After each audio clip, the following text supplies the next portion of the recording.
semuanya, di video ini kita akan membahas tentang metabolisme karbohidrat. Metabolisme ini adalah proses penting dalam tubuh kita untuk mengubah makanan menjadi energi. Yuk sama-sama kita bahas.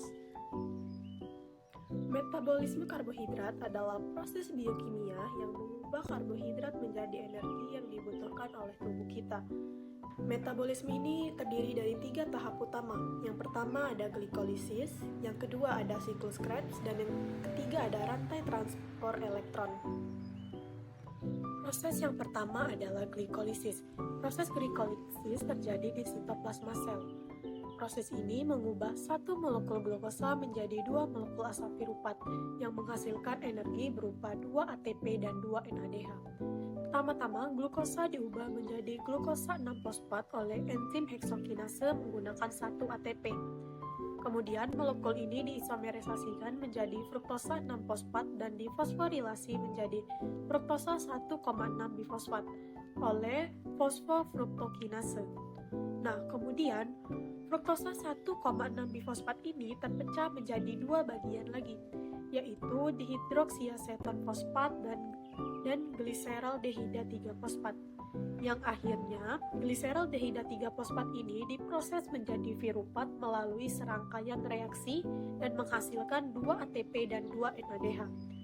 Glikolisis tidak membutuhkan oksigen sehingga dapat berlangsung dalam kondisi aerobik maupun anaerobik. Tahap yang kedua adalah siklus Krebs yang berlangsung di mitokondria. Pertama-tama, molekul virupat 3 karbon dari hasil proses glikolisis tadi bergerak dari sitoplasma menuju matriks mitokondria untuk diubah oleh enzim virupat dehidrogenase menjadi molekul asetil-CoA 2 karbon atau yang biasa kita sebut dengan dekarboksilasi oksidatif. Kemudian, siklus Krebs ini membutuhkan oksigen untuk memproses asam pirupat dari glikolisis. Pertama-tama, pirupat dari glikolisis diubah menjadi asetil-CoA yang menjadi bahan utama dalam siklus Krebs. Asetil-CoA ini kemudian bergabung dengan oksaloasetat membentuk sitrat. Sitrat inilah yang kemudian melalui serangkaian reaksi menghasilkan NADH, FADH2, dan sedikit ATP. Siklus ini juga menghasilkan karbon dioksida sebagai produk sampingan yang dikeluarkan melalui pernapasan. Dari satu molekul glukosa, siklus Krebs menghasilkan total ada 6 NADH, 2 FADH2, dan 2 ATP. Proses terakhir adalah rantai transport elektron yang berlangsung di membran dalam mitokondria. Di sini, NADH dan FADH2 yang dihasilkan dari glikolisis dan siklus Krebs melepaskan elektron ke protein kompleks. Pertama-tama, elektron dari NADH dan FADH2 melewati kompleks protein di membran, memompa proton ke ruang antarmembran mitokondria. Gradien proton yang terbentuk menciptakan energi yang potensial. Proton ini kemudian kembali masuk ke matriks melalui ATP sintase, menghasilkan hingga 34 ATP per molekul glukosa.